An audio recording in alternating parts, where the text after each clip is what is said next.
Crônicas do Amanhecer. Por Feijão, Centro Espírita Allan Kardec. Balneário Gaivota, 20 de janeiro de 2019. Ejancui, um obcecado caçador de glórias. Tudo se voltou contra Ejancui, o cientista que chocou o mundo há 3 dias ao anunciar o nascimento de gêmeas que ele modificou geneticamente. Seus colegas no Congresso de Edição Genética Humana em Hong Kong declararam o experimento profundamente perturbador e irresponsável. E as autoridades chinesas, que já haviam anunciado a abertura de uma investigação, proibiram que o geneticista e sua equipe continuem o trabalho. O experimento é inaceitável, disse o vice-ministro chinês de Ciência e Tecnologia, Xu Nanping, em uma entrevista transmitida pela rede de televisão estatal chinesa, a CCTV. O ministro afirmou que o cientista ignorou os princípios éticos e morais que governam a comunidade acadêmica e violou descaradamente as leis chinesas. Talvez Ejancui se imagine como um novo Robert Edwards, o pai da fertilização in vitro. Ele mesmo comparou a reação a seus trabalhos com as duras críticas que os pioneiros da reprodução assistida tiveram que suportar em 1978, quando anunciaram o nascimento de Louise Brown, a primeira bebê de proveta. Mas, sem submeter sua pesquisa à revisão de outros cientistas, sem revelar a verdade a alguns de seus colaboradores e passando por cima do consenso internacional contra a edição genética em bebês, sua experiência provocou uma rejeição tão imediata quanto generalizada. E sua reputação, mais do que a de um aspirante a prêmio Nobel, parece ser a de um charlatão, destinado não aos louros, mas ao opróbrio. Ele não parece lamentar. Na quarta-feira 28/11, diante de um auditório abarrotado, com 700 pessoas, e uma audiência de mais milhares de pessoas conectadas online, e apareceu com passo firme para dar explicações a um congresso em Hong Kong. Estou orgulhoso. Estou muito orgulhoso, disse este jovem cientista, quase completamente desconhecido até domingo passado e com poucas publicações em seu currículo, enquanto respondia com desenvoltura, mas sem grandes detalhes, a uma bateria inteira de perguntas dos moderadores, da mídia e do público especializado. Era o momento que esperava fazia pelo menos 2 anos. Tinha pisado no tablado como uma estrela de cinema, fazendo-se esperar alguns segundos, cruzando com passos decididos até o púlpito. Uma pasta na mão com uma concessão à imagem de um cientista.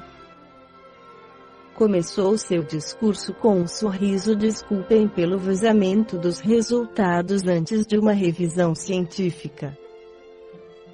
As exclamações abafadas do público eram audíveis. O vazamento foi bem intencional e tinha sido providenciado por ele. Contratou um agente de relações públicas, já um mês antes tinha entrado em contato com jornalistas, gravou vídeos no YouTube para anunciar sua conquista no dia em que começava o congresso. Seu pedido de desculpas aprofundou as contradições e as cortinas de fumaça em torno deste pesquisador em que se misturam, em uma proporção pouco clara, os papéis de cientista, publicitário e empresário. E cujas declarações contêm omissões, meias-verdades, imprecisões ou incorreções.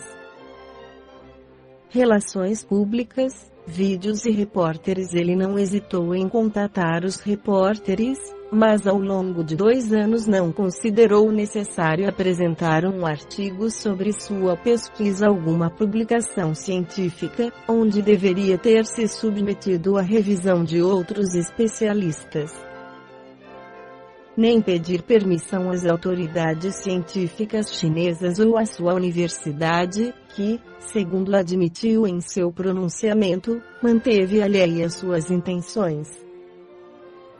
Nem mesmo alguns de seus colaboradores, dado o risco, segundo comentou, de que não quisessem trabalhar com voluntários infectados com o vírus da AIDS. E embora garanta que informou os casais exaustivamente, o documento de autorização apresenta como objetivo da pesquisa a busca de uma vacina contra a síndrome, e não a manipulação genética. Ele diz que não procura alterações eugênicas. O que o move é o seu interesse em ajudar famílias com doenças incuráveis. Pois ele também é pai. E que a AIDS é uma doença para a qual ainda não há vacina, e que conhece localidades na China onde 80% dos habitantes foram infectados e os pais tiveram que dar seus filhos a outras pessoas para cuidarem deles. Mas a verdade é que existem outros métodos muito mais simples para prevenir a infecção em recém-nascidos. Ele também afirma que fez tudo como deveria. Que os casais voluntários receberam informações abundantes sobre o que implicava o experimento e os riscos, antes de concordar em participar. E que foi comentando suas pesquisas com outros colegas, chineses e estrangeiros. E que apresentou seus experimentos com ratos, macacos e embriões humanos em reuniões de especialistas, uma delas no ano passado em Nova York. Mas os cientistas com quem ele conversou nos últimos 2 anos garantem que em nenhum momento disse que trabalhava com o objetivo de implantar embriões e conseguir uma gravidez bem-sucedida. Feng Zhang, um dos pais da tecnologia CRISPR, empregada pelo geneticista chinês, lembra que ficou claro que ele tinha os mesmos problemas que outros pesquisadores sobre a falta de eficiência e precisão desse método. Eu disse a ele que a tecnologia não é suficientemente eficiente nem precisa para sua aplicação em embriões no mundo real, incluindo as aplicações de fertilização in vitro em humanos, disse a publicação especializada Zlat. O Espírito Joana de Ângeles pela psicografia de Divaldo Pereira Franco no livro Dias Gloriosos, traz um capítulo intitulado Engenharia Genética, onde afirma que o desenvolvimento científico, que se vem apresentando nos mais diferentes campos do conhecimento, demonstra que o ser humano progride e diminui a carga dos próprios sofrimentos, que são por ele mesmo programados como o resultado da incúria ou da inépcia para lidar com os necessários desafios existenciais. A busca da superação da dor e de todos os sequazes que acompanham, tem sido um constante esforço, desde os audaciosos sonhos da conquista da pedra filosofal, na Idade Média, até as ambições que se podem transformar em tristes pesadelos, quais as que dizem respeito à incursão ao íntimo do DNA para a clonagem de seres como outros tantos delírios antiéticos do momento. Não obstante, a divindade tem facultado que as aflições mais rudes, em razão do progresso que a criatura tem conseguido, particularmente na área moral, embora o muito que ainda lhe falta alcançar, venham diminuindo a pouco e pouco, abrindo espaços no seu processo orgânico e psíquico para mais saúde, mais bem-estar e mais alegria de viver.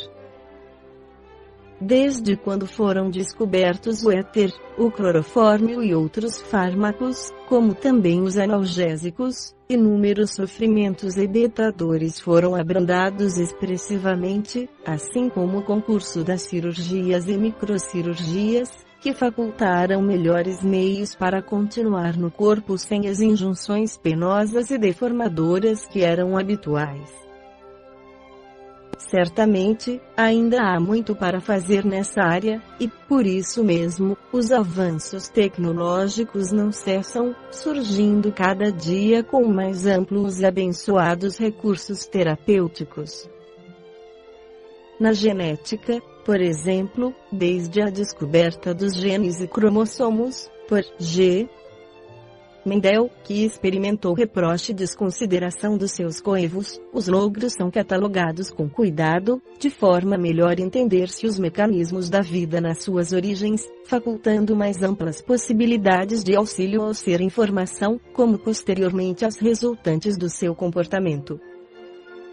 Graças às quase infinitas possibilidades de penetração nas organizações moleculares através dos microscópios eletrônicos e dos estudos acurados dos genes, os cientistas empenham-se em bem definir as ocorrências da vida física e mental, descobrindo como surgem os fenômenos biológicos, a aparência humana e os seus detalhes, desde a sua configuração até a cor dos olhos, dos cabelos, examinando as estruturas íntimas do DNA, estabelecendo normas para corrigir algumas das anomalias que se apresentem. O desconhecimento dos mecanismos superiores da vida, por parte desses nobres pesquisadores, leva alguns a sonhos fantásticos, pelo menos para o momento, tais o de evitar futuras enfermidades degenerativas como câncer, a AIDS, trabalhando nos códigos genéticos que tragam deficiências propiciatórias ao surgimento ou à instalação dessas doenças. Ao lado dessa busca respeitável, sem dúvida, mas que foge ao programa da reencarnação de muitos espíritos endividados que, se liberados da injunção aflitiva, incidirão em outros mecanismos depuradores, apresentam-se alguns entusiastas da engenharia genética pensando na possibilidade de trabalhar a complexidade desses microcomputadores orgânicos, para alterarem, por exemplo, o sexo do zigoto, ou mais tarde do feto, mesmo que este já se encontre em processo de formação física.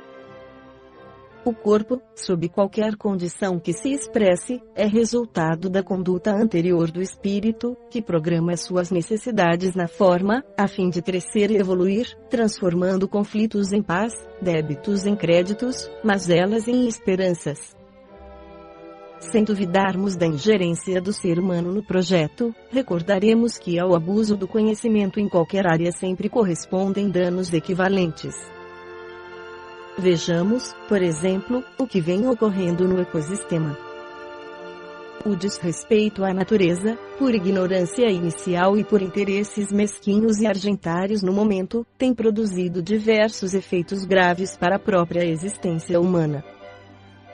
A destruição da camada de ozônio vem ampliando o número de portadores de câncer de pele de forma assustadora, o abuso dos adubos químicos no solo tem gerado problemas orgânicos lamentáveis, a aplicação de hormônios nas aves e nos animais de abatimento vem facultando doenças desconhecidas no ser humano, a diminuição do volume de água ameaça regiões onde a vida que se encontra começa a perecer, a presença do mercúrio nos rios enseja-lhes o envenenamento, destruindo a flora e a fauna, bem como as populações ribeirinhas, o aumento das áreas desérticas e o degelo dos polos constituem ameaças que estão preocupando alguns governos e nações do planeta que temem pelo futuro, momentaneamente sombreado por angústias. A vida é trabalhada por um princípio de ética divina, que não pode ser manipulado ao prazer da insensatez, sem que disso não decorram consequências imprevisíveis para os seus infratores. Fascinados com as possibilidades teóricas que lhes propicia a engenharia genética, muitos pesquisadores pensam em burlar as leis universais, tornando-se pequenos deuses com possibilidades inimagináveis, o que é, aliás,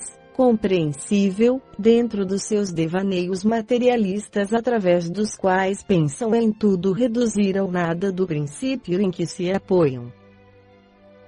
Parece a esses investigadores dos emaranhados segredos da existência planetária, que lhes é facultado brincar de Deus, alterando os códigos genéticos e criando aberrações para atendimento do seu luxo criativo. Compreende-se que o ser humano ainda não sabe sequer brincar de homem, desde que, na maioria das vezes, quando o intenta, seu jogo se transforma em conflito de guerra com destruição à vista. A partir de 1990, vários países, compreendendo as possibilidades imensas que lhes estavam ao alcance, reuniram em um projeto ousado inúmeros cientistas do mundo objetivando decodificar os quase 3 bilhões de caracteres que se encontram nas células humanas como decorrência do seu código genético. Trata-se de um nobre trabalho que tem por meta essencial compreender a estrutura molecular do ser humano, e mesmo curar as enfermidades afligentes, que se instalam devorando vidas. Foi denominado Projeto Genoma Humano que, entre outras descobertas, confirma que o homem se originou na África de onde emigrou para toda a Terra através dos tempos. Entre outras conquistas maravilhosas, está se conseguindo demonstrar que não existem raças superiores nem inferiores, já que as variações nos grupos étnicos são infinitamente maiores do que se pensava a princípio, a tal ponto que indivíduos da mesma raça apresentam-se geneticamente muito diferentes entre si. Outra sim, confirmou-se que a epiderme negra tem sua origem em região onde o sol é muito forte, responsabilizando-se pela pigmentação escura que lhe serve de defesa e proteção, clareando, à medida que diminui o calor, tornando-a branca, a fim de sintetizar a vitamina D, indispensável ao desenvolvimento dos músculos e ossos. Prosseguindo nessa linha de observações, será inevitável a constatação de que todo esse mecanismo providencial. A vida humana organizada tem os seus moldes nos campos energéticos do perispírito, este envoltório delicado do espírito, que é o agente real da vida.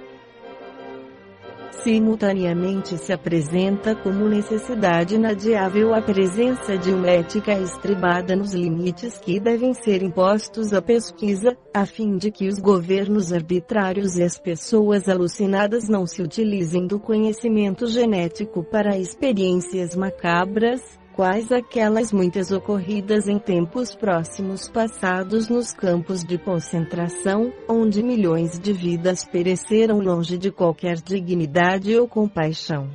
Ou mesmo sentimento de humanidade, sob mãos de cientistas loucos que pretendiam criar uma raça superior, na vã presunção de submeter outras que consideravam inferiores.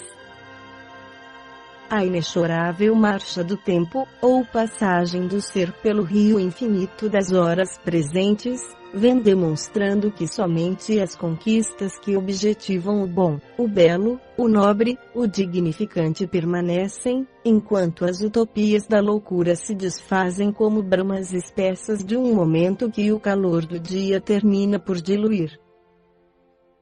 A engenharia genética será, naturalmente, um instrumento para a dignificação do ser humano e entendimento da vida nas suas mais profundas expressões, jamais recurso para submetê-lo às paixões e desmandos de outros que dela planejam utilizar-se para tais nefandos fins. Esta foi a crônica do amanhecer de 20 de janeiro de 2019, por Feijão Centro Espírita Allan Kardec.